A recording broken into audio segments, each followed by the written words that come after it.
Hi there, this is Coach Chris from thriveandharmony.com. Thank you for joining me this evening on this blustery, windy end of March evening as I continue to discuss spring gardening tips. And this will be episode number 10, which is the easy peasy vegetable gardening. If you check out my blog on thriveandharmony.com, you will see a few of the vegetables that I consider to be very easy to grow, even for beginners. Pretty much no fail. What I did not mention in my blog, and I would like to elaborate on here a little bit, is preparation of the soil. You're going to want to have a lot of very, very well-aged compost, a couple of inches of it at least, worked well into your garden soil. It adds organic matter and helps with drainage, helps with nutrients for the soil. And now you can, if you feel they're disease-free, feel free to rototill or hoe in the leftover vegetative compost from the year before. Or mostly what I do though is throw out all my old plants.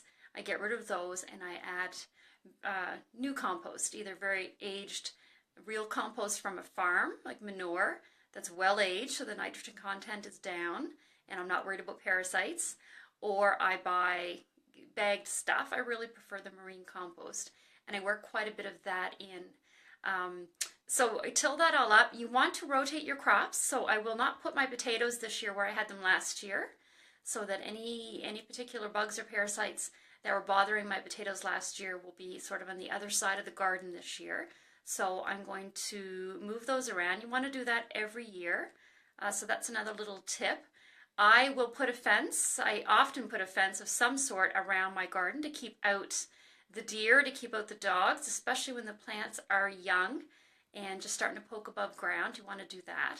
You might want to put some stakes with some pie plates in there or something to make noise or reflect, and they will scare away crows. Crows often will eat your beans when they first start to sprout, or your peas, and you want to try to scare those off until your plants take hold.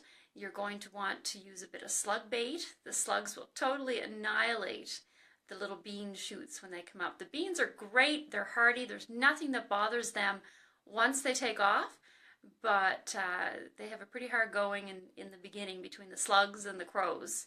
So a bit of slug bait on hand, and find some garden fertilizer. And as you plant, you're going to want to line your rows with a bit of fertilizer as well.